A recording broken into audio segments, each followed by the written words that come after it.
कहानी की शुरुआत में हमें बताया जाता है कि फिनलैंड और जर्मनी के बीच में जानलेवा हमला हुआ था। इस हमले के बाद दोनों ही एक दूसरे के जानी दुश्मन बन गए और इसके बाद इन दोनों के बीच में युद्ध छिड़ गया। ये लोग लड़ रहे थे, एक दूसरे के घर को तबाह कर रहे थे और दूसरी तरफ एक सुनसान जगह पर हमें एक इंसान को दिखाया जाता है जिसका नाम कोरपी है। वो इस समय सोना ढूंढने का काम कर रहा है, उसका यही काम है। उसे युद्ध से कोई मतलब नहीं था, वो बहुत दूर था। पानी के कंकड़ को साफ करने के बाद जब उसे सोने का एक छोटा सा टुकड़ा मिलता है तो वो बहुत खुश हो जाता है और उसके अंदर एक उम्मीद जाग जाती है कि हाँ, यहाँ पर अब सोना जरूर मिलेगा। इसलिए वो एक जगह पर सोने की खुदाई करना शुरू कर देता है। पहले दिन खुदाई करने पर उसे कुछ भी हासिल नहीं होता है, लेकिन इसके बावजूद भी वो हार नहीं मानता है क्योंकि ये पहला दिन था। दूसरे दिन से फिर से वो खुदाई का काम शुरू कर देता है। इस बीच वो ये भी देख रहा था कि कहीं कोई उसके पास आ तो नहीं रहा है। खैर, अब काफी समय तक खुदाई करने के बाद उसकी मेहनत सफल हो जाती है। उसे जमीन के अंदर ढेर सारा सोना मिल जाता है। मेहनत का फल सिर्फ उसी इंसान को मालूम चलता है जो उसके लिए मेहनत करता है। अब कोरपी बहुत खुश था क्योंकि बहुत समय बाद उसे सोना मिला था। वो स्नान करने के बाद सोने को लेकर के शहर की तरफ जाने लगता है। शहर जाने के लिए वो अपने घोड़े का इस्तेमाल करता है। उसका जो डॉग था छोटा सा, वो उसके पीछे पीछे भागते हुए आ रहा था। अब इसके बाद हमें ढेर सारे नाजिस को दिखाया जाता है जो युद्ध करके अपने कबीले की तरफ जा रहे थे और रास्ते में उन लोगों की मुलाकात कोरपी से हो जाती है। ये लोग कोरपी को देख करके उसके ऊपर हंस रहे थे। इन लोगों ने ढेर सारे लड़कियों को किडनैप किया था उनके साथ गलत काम करने के लिए। इसके बाद जब कोरपी कमांडर के करीब से गुजर रहा था तो दोनों ही एक दूसरे को घूर रहे थे।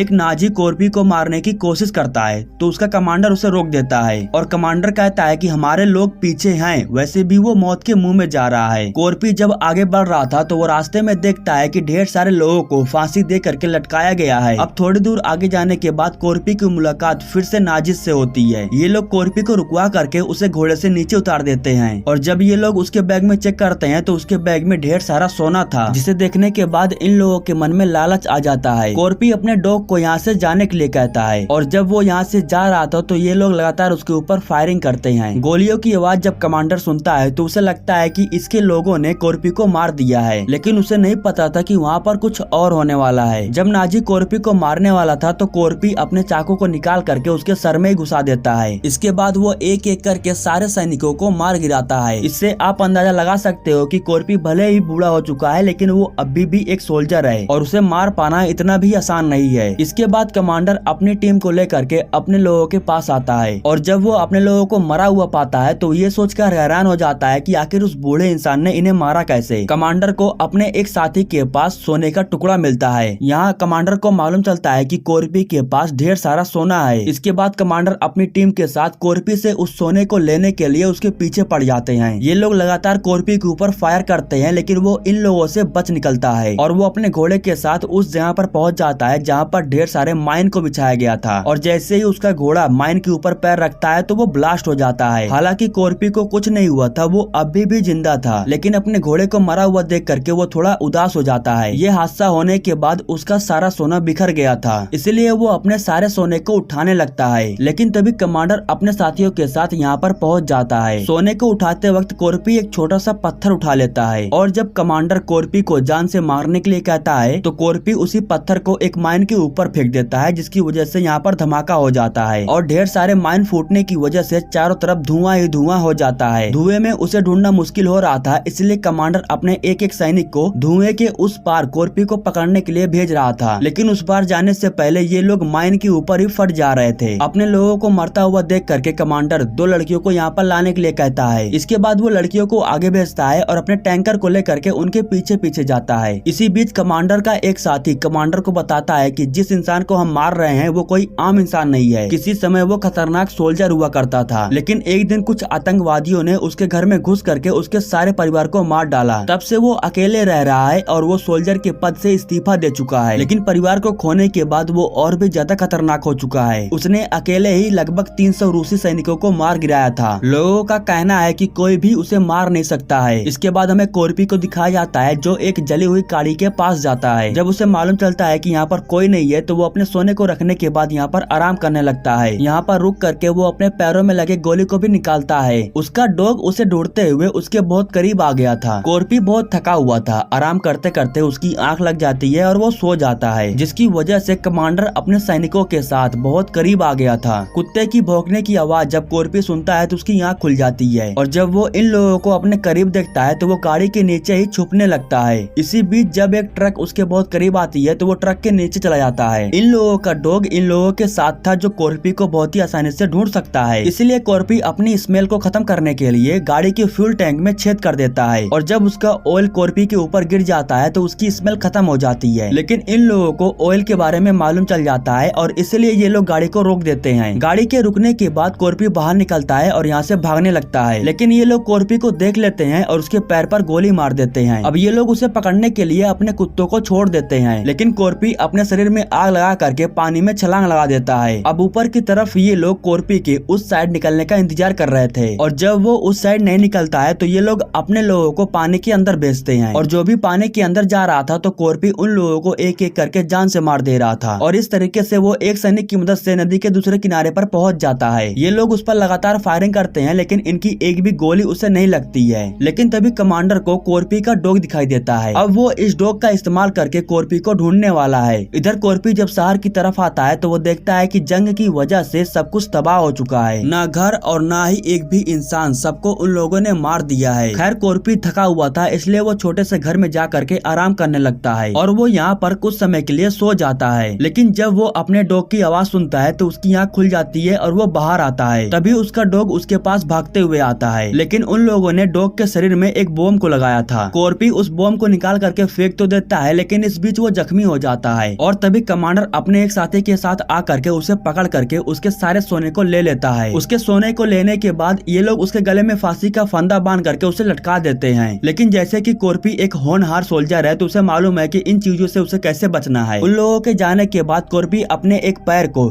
लकड़ी में लगे एक कील के ऊपर रख लेता है, जिसकी वजह से रस्सी ढीली हो जाती है और रात भर वो ऐसे ही पड़ा रहता है। लेकिन जब सुबह में कुछ लोग फ्यूल को ढूंढते हुए अपने जहाज को लेकर के यहाँ पर आते हैं तो उसके हवा की वजह से रस्सी ढीली होकर के नीचे गिर जाती है और कॉर्पी भी नीचे गिर जाता है। लेकिन जब ये लोग कॉर्पी को जिंदा देखते हैं तो ये लोग उसे गोली से शूट करने वाले थे, लेकिन वो इन दोनों नाजिस को अकेले ही मार गिराता है। अब कॉर्पी के पास से सारा सोना जा चुका था लेकिन वो अभी भी चाहता है उस सोने को लेने के लिए। इस समय उसके पास एक जहाज है जिसकी मदद से वो उन लोगों के पास जा सकता है, जिसके बाद वो अपने जख्मों पर कपड़ों को बांधता है और जहाँ ज्यादा घाव लगा हुआ था उस पर सिलाई करने के बाद जहाज को लेकर के यहाँ से चला जाता है। इधर नाजी लोग अचानक अपने गाड़ियों को रोक देते हैं क्योंकि रास्ते के बीचों बीच एक प्लेन आकर के गिर गया था। उस प्लेन में जो पायलट था वो इन्हीं लोगों का आदमी था। लेकिन जब ये लोग पायलट के गले में लगे रस्सी को देखते हैं तो बहुत डर जाते हैं क्योंकि उन्हीं रस्सियों से इन लोगों ने कॉर्पी को फांसी देकर के लटकाया था। अब कमांडर को मालूम चल जाता है कि कॉर्पी अभी भी जिंदा है और इसलिए ये लोग यहाँ से फौरन निकलने का फैसला करते हैं। लड़कियों के पास बैठा एक इंसान दूसरे इंसान से कहता है कि वो अभी भी जिंदा है और वो अपने सोने को लेने के लिए हम लोगों के पास ही आ रहा है। यह सुनने के बाद पास में बैठी एक लड़की मन ही मन मुस्कुराने लगती है। जब सैनिक उसे हंसता हुआ देखता है तो उससे पूछता है कि तुम हंस क्यों रही हो? तो वो लड़की कहती है कि जिसने 300 रूसी सैनिकों को अकेले मार गिराया उसे तुम लोग अकेले मार पाओगे? वो कभी ना मरने वाला इंसान है। अब तुम लोगों में से कोई भी जिंदा बचने वाला नहीं है। और तभी पास में बैठे एक इंसान को गोली लग जाती है जिससे वो मारा जाता है और दूसरे इंसान को कॉर्पी पास आकर के मारता है। इसके बाद जब वो अंदर आता है तो वो लड़कियों को अपनी टीम में शामिल कर लेता है। वो उन्हें गन देता है और उनके साथ मिल करके एक प्लान बनाता है। इसके बाद कॉर्पी लड़कियों का गाड़ी का जो ड्राइवर था उसे जान से मार देता है और उसके बाद उन्हीं में से एक लड़की उस गाड़ी को ड्राइव करने लगती है। आगे के गाड़ी में ढेर सारे सैनिक बैठे हुए थे, वो उन लोगों के पास जाती है। इसके बाद सभी लड़कियों के हाथों में गन था, वो सभी सोल्जर को मार गिराती हैं। इधर कमांडर को भी मालूम चल जाता है कि उसके ढेर सारे लोग मारे जा चुके हैं। कमांडर जिस टैंकर में बैठा हुआ था कॉर्पी उसे तोड़ने लगता है। यह देख करके कमांडर अपने एक साथी को भेजता है कॉर्पी को रोकने के लिए। इसके बाद वो इंसान कॉर्पी से फाइट करने लगता है और उसे लेकर के नीचे गिर जाता है, लेकिन कॉर्पी उसे बहुत मारता है और उसे मार मार करके घायल कर देता है। तभी उस नाजी के दो लोग उसके पास आते हैं। उसे लगता है कि ये दोनों उसे बचा लेंगे, लेकिन जब ये लोग कॉर्पी को देखते हैं तो वे लोग भाग जाते हैं और कॉर्पी भी इस आदमी को छोड़ देता है और गाड़ी को लेकर के चला जाता है। उसके चले जाने के बाद लड़कियां अपनी गन को लेकर के इस इंसान को मारने के लिए आती हैं, क्योंकि इस इंसान ने उन लड़कियों के ऊपर बहुत जुल्म किया था। इधर कमांडर अपने एक साथी के साथ सोने को लेकर के प्लेन के पायलट के पास पहुंचता है। ये लोग यहाँ से निकलते लेकिन उससे पहले ही कमांडर अपने ही साथी को मार देता है। इसे देख करके आप समझ सकते हो कि कमांडर बहुत ही मतलबी था। खैर अब कॉर्पी अपनी गाड़ी को लेकर के इन लोगों के बहुत करीब आ जाता है और वो अपनी गन से इन लोगों के प्लेन के ऊपर लगातार फायरिंग करता है, जिससे इनका प्लेन डैमेज तो हो जाता है लेकिन ये लोग अपने प्लेन को लेकर के उड़ जाते हैं। लेकिन कॉर्पी इतनी आसानी से इनका पीछा पीछा छोड़ने वालों में से नहीं था। वो अपने हथियार को लेकर के प्लेन से चिपका हुआ था। वो जैसे तैसे करके प्लेन के पीछे वाले हिस्से में चला जाता है। प्लेन के अंदर जाने के बाद कमांडर उसे मारने के लिए आता है, जिसके बाद इन दोनों के बीच में काफी समय तक फाइट होती है। कमांडर के हाथों में एक रस्सी थी जिसमें क्लिप लगा हुआ था, जिसके बाद कॉर्पी उस क्लिप को मिसाइल में फंसा देता है और इसके बाद वो मिसाइल को नीचे की ओर गिरा देता है। जिसके बाद कमांडर उस मिसाइल के साथ नीचे गिरने लगता है और जिसके बाद कमांडर उस मिसाइल के धमाके के साथ मारा जाता है। कॉर्पी इस लड़ाई को जीत चुका था और उसे सोना भी मिल चुका था, लेकिन जब कॉर्पी गन से प्लेन के ऊपर फायरिंग कर रहा था तो पायलट को गोली लग गई थी, जिसकी वजह से वो मारा जाता है और अब प्लेन नीचे की तरफ जा रहा था। यहाँ पर बचने का कोई भी रास्ता नहीं था, इसलिए कॉर्पी अपने आप को प्लेन के पीछे साइड में बांध लेता है और जब प्लेन नीचे गिरता है तो एक तेज धमाका होता है। इधर सभी लड़कियां टैंकर और एक नाजी को घायल हालत में लेकर के अपने मुल्क नॉर्वे साइड में पहुंच जाती हैं और वो अपने सोल्जर को बताती हैं कि सभी नाजी मारे जा चुके हैं, कोई भी जिंदा नहीं बचा है। खैर इसके बाद हमें कॉर्पी को दिखाया जाता है जो पानी के अंदर से बाहर निकलता है। इतना बड़ा धमाका होने के बाद भी वो जिंदा था। वो बाहर निकलता है और अपने सारे सोने को लेकर के उसे बेचने के लिए जाता है। अंदर जाने के बाद वो काउंटर पर सारे सोने के टुकड़े को नीचे गिरा देता है। इतने सारे सोने के बदले उसे ढेर सारा पैसे मिलने वाला था। वो पैसे की डिमांड करता है और कहता है कि ऐसे ही और आगे भी मिलता रहेगा और इसी के साथ ये कहानी यहीं पर समाप्त हो जाती है। दोस्तों हमारे YouTube चैनल को सब्सक्राइब करने के लिए आपका दिल से शुक्रिया।